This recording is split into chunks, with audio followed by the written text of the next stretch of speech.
Halo, dan selamat datang di perjalanan jutaan tahun. Ini adalah kisah gajah, raksasa agung yang menjelajahi planet kita saat ini. Tapi kisah mereka dimulai sejak dulu, hampir 60 juta tahun yang lalu, dengan munculnya nenek moyang mereka yang paling awal, Proboscidea. Mereka bukanlah makhluk kolosal seperti yang kita kenal sekarang.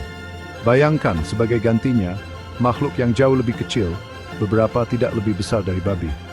Proboscidea awal ini, meskipun kecil menurut standar gajah, memiliki benih dari apa yang akan menjadi ciri khas. Mereka memiliki moncong yang memanjang, pendahulu dari belalai serbaguna yang kita lihat pada gajah modern. Gigi mereka juga mengisyaratkan perkembangan gading, gigi seri yang memanjang yang digunakan untuk berbagai tugas. Dari awal yang sederhana ini, kisah evolusi yang agung terungkap. Selama ribuan tahun didorong oleh tekanan lingkungan dan kekuatan seleksi alam, Proboscidea memulai perjalanan yang luar biasa. Mereka beraneka ragam, menyebar melintasi benua dan tumbuh dalam ukuran, akhirnya memunculkan gajah-gajah yang menakjubkan yang kita kenal dan hormati saat ini. Jadi, bergabunglah dengan saya saat kita mempelajari lebih dalam kisah menawan ini. Kita akan menelusuri garis keturunan gajah, bertemu karakter-karakter menarik seperti Moritarium, Phiomia, dan Gomphotherium yang perkasa. Kita akan menjelajahi cabang-cabang yang beragam dari pohon keluarga ini. Dari Platybelodon bergading skop hingga gajah kerdil yang tinggal di pulau. Dan akhirnya kita akan mengungkap misteri seputar kepunahan mammoth, raksasa berbulu dari zaman es, dan memahami mengapa kerabat modern mereka terus berkembang. Perjalanan kita dimulai pada zaman Eosen, kira-kira 56 juta tahun yang lalu.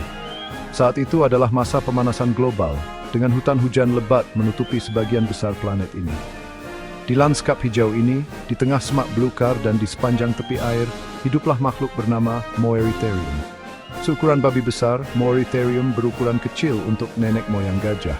Ia memiliki moncong yang panjang, lebih seperti bibir atas yang fleksibel daripada belalai, dan gigi seri kecil seperti gading. Mata dan telinganya diposisikan tinggi di kepalanya, menunjukkan gaya hidup amfibi, seperti kuda Nil. Maju cepat beberapa juta tahun, dan kita bertemu Phiomia, nenek moyang penting lainnya dalam garis keturunan gajah. Lebih besar dari Moritarium, Phiomia berdiri sekitar 1,5 meter di bahu. Ciri yang paling mencolok adalah rahangnya yang memanjang, dilengkapi dengan dua gading pendek yang mengarah ke bawah, mengisyaratkan perkembangan ciri-ciri gajah yang ikonik ini. Anggota badan Phiomia juga lebih panjang dan lebih kuat daripada Moritarium, menunjukkan pergeseran menuju gaya hidup yang lebih terestrial. Moncongnya, meskipun tidak berkembang seperti belalai gajah modern, lebih memanjang daripada pendahulunya, menunjukkan peningkatan ketergantungan pada embel-embel serbaguna ini untuk makan dan merasakan lingkungannya. Saat kita bergerak lebih jauh di sepanjang garis waktu evolusi, kita mencapai zaman Miosen, masa perubahan iklim yang dramatis dan munculnya padang rumput. Pergeseran vegetasi ini mendukung evolusi herbivora yang lebih besar, dan Proboscidea tidak terkecuali. Masuklah Gomphotherium, genus yang mencontohkan diversifikasi dan kesuksesan gajah-gajah purba ini. Gomphotherium adalah genus yang tersebar luas dan sukses. Fosil mereka ditemukan di seluruh Afrika, Eurasia, dan Amerika Utara. Mereka lebih besar dari pendahulunya. Beberapa spesies mencapai ukuran gajah Asia modern. Salah satu ciri mereka yang paling mencolok adalah gadingnya. Mereka memiliki 4. 2 gading atas mirip dengan gajah modern, dan 2 gading bawah yang menonjol ke depan dari rahang bawahnya. Gading bawah ini seringkali pipih dan berbentuk skop. Kemungkinan digunakan untuk mengupas kulit kayu dari pohon, menggali akar dan umbi, atau mengambil vegetasi air. Belalai Gomphotherium yang lebih berkembang daripada Proboscidea sebelumnya akan membantu dalam tugas-tugas ini, memungkinkan mereka untuk memanipulasi objek dan mencapai sumber makanan dengan ketangkasan yang lebih besar. Keberhasilan Gomphotherium menandai titik penting dalam evolusi gajah. Mereka adalah makhluk yang mudah beradaptasi, tumbuh subur di berbagai habitat, dari sabana dan hutan hingga rawa dan tepi sungai. Pemerintahan mereka membuka jalan bagi diversifikasi yang lebih besar, memunculkan sederet Proboscidea yang mempesona, masing-masing dengan adaptasi unik dan lintasan evolusinya. Bagian 4 Stegodontidae dan Mammuthidae bercabang di pohon keluarga Proboscidea. Garis keturunan Gomphotherium menyebabkan ledakan eksperimen evolusi. Dua cabang khususnya patut mendapat perhatian kita, Stegodonti dan Mamutidae.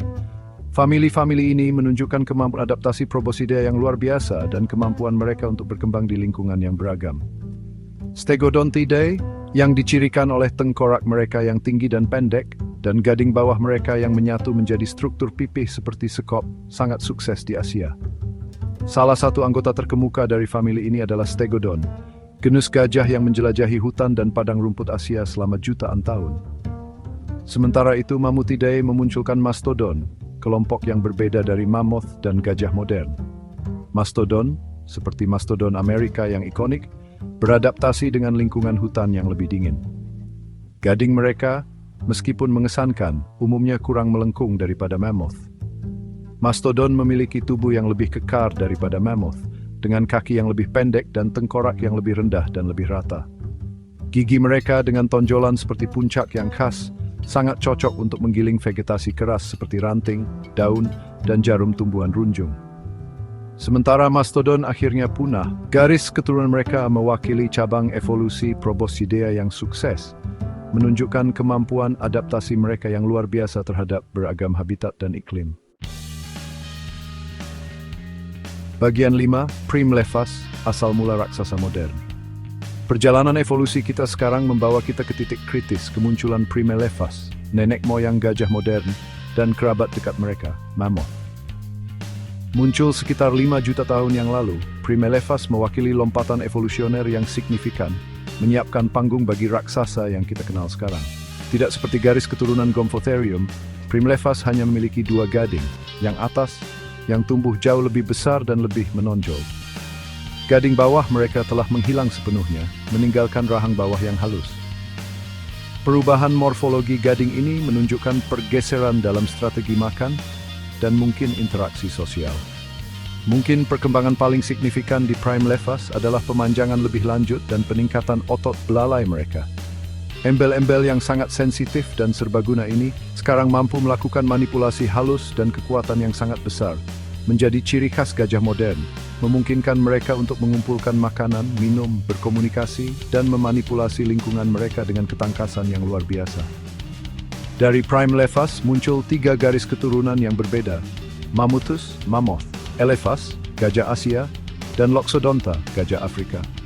Ketiga garis keturunan ini mewakili puncak dari jutaan tahun evolusi Proboscidea, menjueng sai grimni yang bersis dengan grim, jes plisik koloyes.